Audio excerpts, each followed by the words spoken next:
In today's video, I'm going to show you how to get SDI output from Omnistream Recipient. And of course, we're going to need an extra hardware, which is going to be the Blackmagic decklink, the SDI version, because we're looking for SDI. This is going to be super useful. So let's say someone is using an Omnistream device. You can have that Omnistream feed or any other Omnistream feed and have it sent out through SDI. If you're broadcasting with an SDI based switcher or system, you can easily get an SDI output coming into your switcher, and you're gonna be able to broadcast with your other SDI cameras for your show. So this is gonna be awesome, and let's not take much time. Let's get right into it. What's going on, guys? Sam here with Omnistream. So before we get started, I'm gonna show you the basic requirements to get this done. The first requirement, obviously, you're gonna have to be on the corporate license. The second thing, obviously, you're gonna need to have the Blackmagic decklink with the SDI version. Well, some of them are actually HDMI, but for this particular situation, we need SDI because we need SDI output. So you're gonna need the SDI version.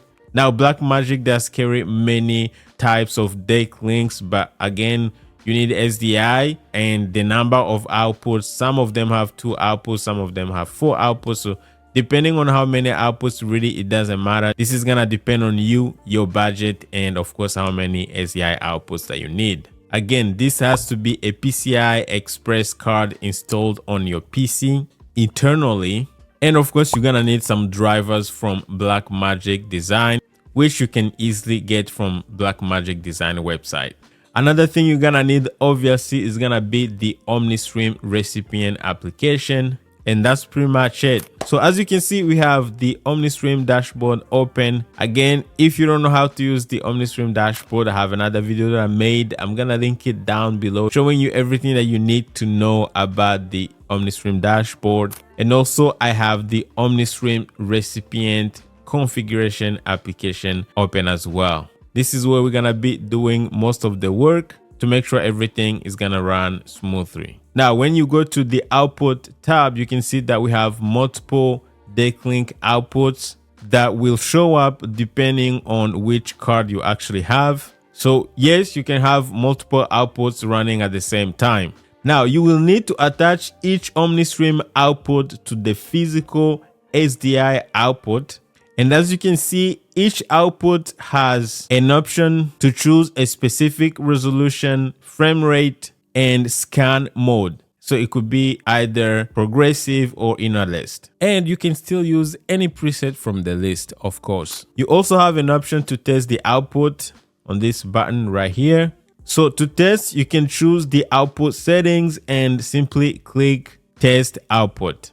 So as you can see on the monitor, which is connected to the physical SDI on the computer, we actually have the bars and the tones running. And this is just to test the SDI output, and it does not mean that recipient is running. And of course, recipient is not running yet. So let's go ahead and actually do the configuration. For this, we're gonna use the auto detect option.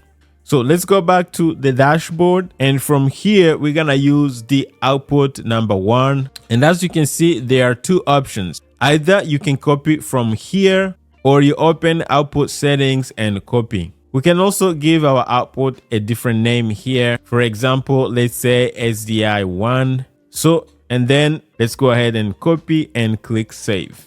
We're gonna go ahead and open recipient config app and paste the unique ID I just copied, then click confirm. Just a reminder, anytime we make changes in the configuration app, you have to make sure you restart Omnistream Recipient for the changes to take effect. If you don't do that, the changes that you made, of course, they're now going to take effect in Omnistream Recipient. So that's very important. So we're gonna go ahead and click OK and close, and let's open recipient application. So now that recipient is running, we're gonna go back to our device.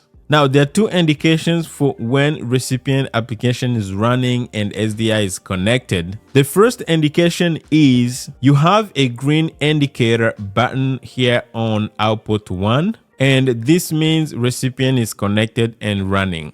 And the other indication you can see is on our screen here. as you can see, there is an Omnistream logo running on the monitor. So let's go ahead and start a live stream here on our device. And as you can see on our screen, we're actually receiving the video. Again, we have an Omnistream device streaming, sending the stream. We're receiving the stream through Omnistream Dashboard, which connects to Omnistream output, the actual Omnistream output that's sending to a physical SDI output installed on our PC. From there, we're getting an SDI feed that we can actually send to, for our case right now, we have a monitor connected just for the, just for the sake of this video to show you that we're actually getting the feed. We have an SDI monitor connected, and as you can see, the video is here, no problem.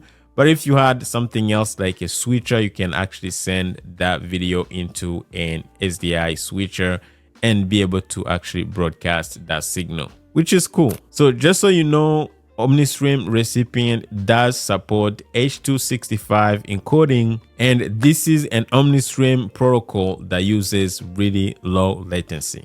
So guys, this is how it's done. Again, if you have questions, let me know down below in the comment section. But other than that, if you want to see a full walkthrough video on how to set up Omnistream Recipient application, make sure you check out this video right here, and I'll see you there, guys. Take care.